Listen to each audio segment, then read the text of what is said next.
irmão, querida irmã, paz e bem. Seja bem-vindo aqui ao nosso espaço em que nós queremos refletir sempre o Evangelho e a liturgia do nosso próximo domingo.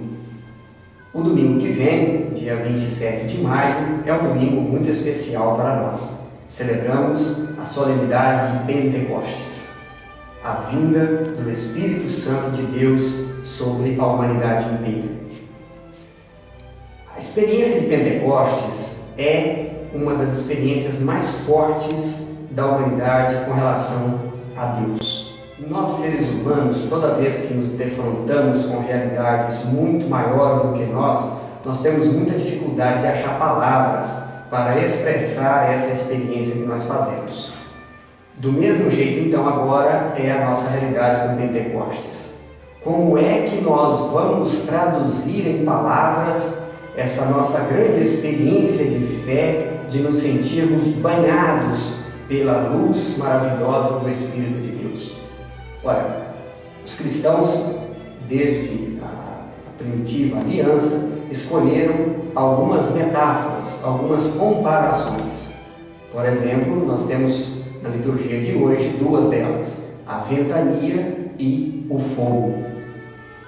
No Evangelho de Lucas, nós já tínhamos visto este fogo numa grande experiência dos discípulos de Emaús. Quando termina essa passagem dos discípulos de Emaús, os discípulos comentam entre si: não ardia o nosso coração enquanto Jesus caminhava conosco?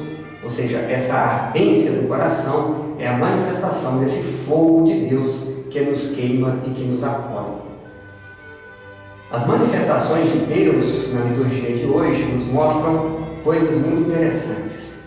Nos abrem as portas do nosso medo, as pessoas se comunicam livres e esperançosas.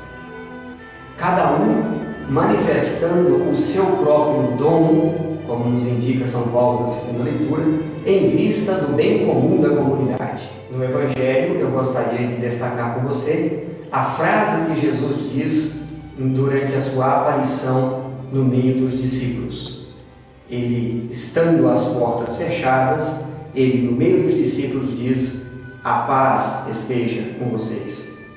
Paz, para o mundo judeu, a gente traduz como o grande shalom. Shalom não é uma coisa de uma paz intimista, de um sentimentozinho pequeno.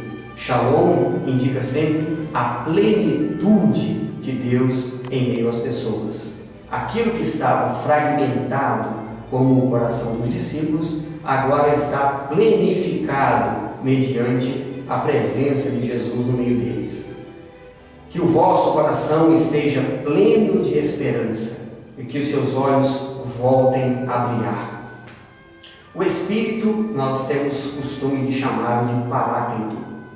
Paráclito pode ser tanto o advogado, o defensor, como nós estamos tão acostumados a interpretar, mas se nós tomarmos na raiz grega, ele significa aquele que se põe ao nosso lado para nos levantar, para nos erguer. Então, toda vez que nós estivermos cansados e abatidos, derrotados, caberá ao Espírito de Deus nos tomar pela mão, nos levantar e dizer, como Jesus sempre disse a tantas pessoas: levanta-te e caminha, levanta-te, anda, tome a sua vida, siga em frente porque eu estou com você. O Espírito de Deus, conforme o Evangelho, é também Espírito de perdão, de misericórdia. É dar uma nova chance a toda aquela pessoa que tropeçou pelo caminho e que merece sempre ser reanimada e reerguida. Assim como foi Jesus, é também a missão do Espírito Santo de Deus no nosso meio. Assim como Jesus animava as pessoas, também agora o Espírito nos animará e guiará os rumos da humanidade, os rumos da igreja, de cada um de vocês. Assim como foi a atuação de Jesus em erguer as pessoas, em dar-las nova chance e motivação, assim também agora será a presença do Paráclitos no nosso meio. Ele é que nos iluminará, Ele é que nos dará nova chance e e fará os nossos olhos brilharem sempre mais para vencermos todo o medo que nós tivermos. O Senhor estará sempre conosco até os confins do mundo. O Espírito de Deus nos envia como missionários e como testemunhas da sua boa nova. A você que celebrará no próximo domingo a grande solenidade de Pentecostes, uma boa celebração e que o Espírito Santo de Deus sempre nos ilumine.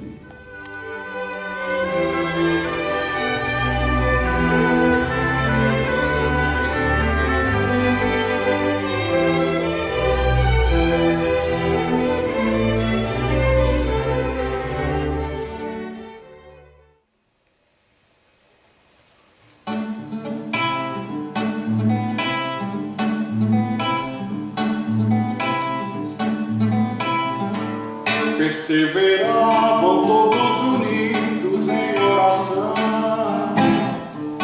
os 12 apóstolos com Maria e os irmãos. Chegado o dia de Pentecostes veio o tremor, e de repente o Santo Espírito os animou. É outro vinho que nos anima, entendem todos nossa alegria. Joel profeta já predissera, sucederá nos últimos dias.